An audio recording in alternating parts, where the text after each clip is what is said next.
Yang saya hormati Sohibul Ma'had Pak Yai Nurholis beserta Bu Nyai, Profesor Kiai Haji Gus dan lain-lain, Abdul Halim, penampilan pertama Gus Halim setelah jadi profesor, Kiai Yusuf Muhazir, para Yai yang tidak bisa saya sebutkan satu persatu tanpa mengurangi rasa hormat saya, para Gus, para Bu Nyai, para Ning dan seluruh hadirin di tempat ini. Pertama, saya punya kewajiban untuk membuat klarifikasi karena ini penting. Saya datang sebagai konsultan pemenangan PKB. Jadi bukan orang luar. Saya datang sebagai bagian dari kerja pemenangan PKB di dalam pemilu 2024. Jadi mohon tidak salah paham, saya tidak datang sebagai mustasar PWNU DKI Jakarta, tidak. Saya khawatir nanti kalau disalahpahami, sebelum saya sampai ke rumah saya di Bintaro, surat peringatan dari NU sudah sampai duluan di rumah saya. Dan izinkan saya menunaikan kewajiban saya sebagai bagian dari kerja pemenangan PKB, yaitu memperjelas beberapa hal yang boleh jadi belum jelas, terutama berkaitan dengan penyelenggaraan Pilpres dan sudah dideklarasikannya Anies Baswedan dengan Muhaimin Iskandar di Surabaya. Diibaratkan kita mau Idul Fitri atau mau memulai Ramadan, deklarasi kemarin itu adalah terlihatnya hilal. Jadi hilal sudah jelas terlihat dan karena itu tidak ada lagi yang perlu ditunda. Ada beberapa tanggal yang sangat penting kalau kita hitung dari hari ini. 20 hari lagi dari sekarang, para Yai, Bu Nyai, para Gus dan para Ning, adalah hari pertama pendaftaran calon presiden dan wakil presiden. 20 hari dari sekarang. 19 Oktober dimulailah proses resmi pendaftaran ke KPU dan ditutup pendaftarannya tanggal 25 Oktober. Jadi hanya 6 hari saja.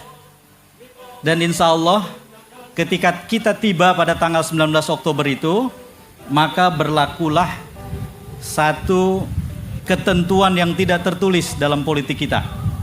Siapapun yang menjadi kandidat, yang dicalonkan sebagai capres dan cawapres, tidak akan lagi diganggu-ganggu kriminalisasi. Ini bagian yang sangat penting menurut saya. Dan karena itu doa-doa harus terus dikumandangkan. Masih ada 20 hari sampai dengan 19 Oktober besok. Lalu kemudian 60 hari lagi dari sekarang, tepatnya 28 November, itu adalah hari pertama kampanye resmi pemilu legislatif dan pemilu presiden. Jadi insya Allah 28 November kita akan memulai proses kampanye resmi. Berlangsung 75 hari, tidak panjang. Dan akan diikuti oleh 3 hari yang disebut di Indonesia sebagai masa tenang. Masa tenang yang paling tidak tenang. 11, 12, 13 Februari 2024. Dan insya Allah 137 hari dari sekarang, yaitu 14 Februari tahun 2024, akan ada pemungutan suara, pencoblosan, yang diikuti dengan penghitungan sampai esok harinya. Jadi yang disebut penghitungan suara di TPS itu, mohon diingat-ingat untuk nanti yang ingin menjaga TPS sampai besok harinya, tanggal 15 Februari, dikarenakan rangkaiannya panjang. Dihitung dulu hasil suara Pilpres, setelah itu dihitung hasil DPR RI atau DPD RI, tergantung nanti mana yang didahulukan. Setelah itu perhitungan DPRD Provinsi, setelah itu perhitungan DPRD Kabupaten Kota. Belajar dari pengalaman 5 tahun yang lalu atau 4 tahun yang lalu, maka kemungkinan besar penghitungan itu baru selesai besok harinya, dini hari tanggal 15 Februari. Jadi inilah tanggal-tanggal yang penting.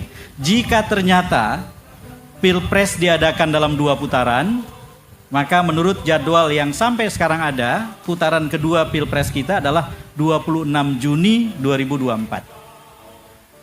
26 Juni sekali lagi 2024. Sekedar mengingatkan, sekalipun kita sudah sama-sama tahu, karena di Indonesia sekarang semua orang sudah jadi pengamat politik, dengan limpahan informasi yang bisa sampai ke setiap orang setiap saat. Sekedar mengingatkan bahwa putaran kedua akan diadakan jika dalam putaran pertama ada 3 pasang yang tidak ada di antara mereka memperoleh 50% plus 1 ditambah dengan kemenangan di sejumlah provinsi sesuai dengan yang ditetapkan oleh undang-undang. Kita berkumpul hari ini untuk menjemput tanggal-tanggal itu. Karena tanggal-tanggal itu harus dijemput. Kalau ada orang yang berbicara tentang hasil survei hari ini, maka survei itu tidak menggambarkan keadaan 14 Februari. Bapak-bapak dan ibu-ibu sekalian, tidak. Survei itu menggambarkan pada saat surveinya diadakan. Bukan keadaan 14 Februari. Berbasis hasil survei itulah, terutama hasil survei yang bertanggung jawab, yang bisa kita pegang karena diselenggarakan dengan baik, dengan bertanggung jawab, maka kita lakukan kerja pemenangan sehingga 14 Februari hasilnya sesuai dengan harapan.